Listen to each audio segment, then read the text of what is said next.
स्थानिक गुन्हे शाखा व बोरी पोलिसांची संयुक्त कारवाई। अवैध वाळूची वाहतूक करणारे 2 ट्रॅक्टर जप्त। स्थानिक गुन्हे शाखा आणि बोरी पोलिसांची संयुक्तरित्या केलेल्या कारवाईत अवैध वाळूची वाहतूक करणारे 2 ट्रॅक्टर दिनांक 28 जून रोजी पकडण्यात आले। दुधना नदीच्या पात्रातून अवैध वाळू उपसा करून नांदगाव, दुधना फाटा व गुळखंड परिसरात 2 ट्रॅक्टरद्वारे वाहतूक करण्यात येत असल्याची गुपित माहिती पोलिसांना मिळाली होती।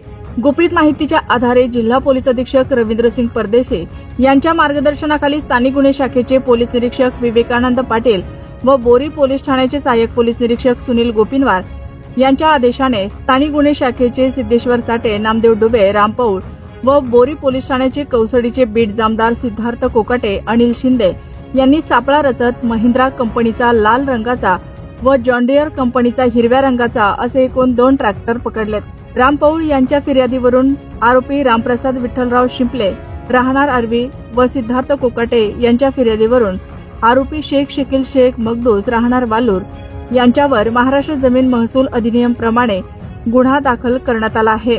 पुढील तपास पीएसआय गायकवाड व पोलीस नाईक अनिल शिंदे हे करत आहेत। या कारवाईमध्ये 9,80,000 रुपयांचा एकूण मुद्देमाल जप्त करण्यात आला। या कारवाईमुळे वाळू माफियांमध्ये खळबळ उडाली असून प्रशासनाच्या पुढील पावलांकडे सर्वांचे लक्ष लागले आहे।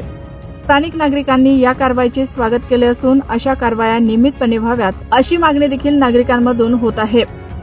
महाराष्ट्रातील ताज्या घडामोडी पाहण्यासाठी आमच्या ग्रामीण मराठी न्यूज या चॅनलला सबस्क्राईब करा।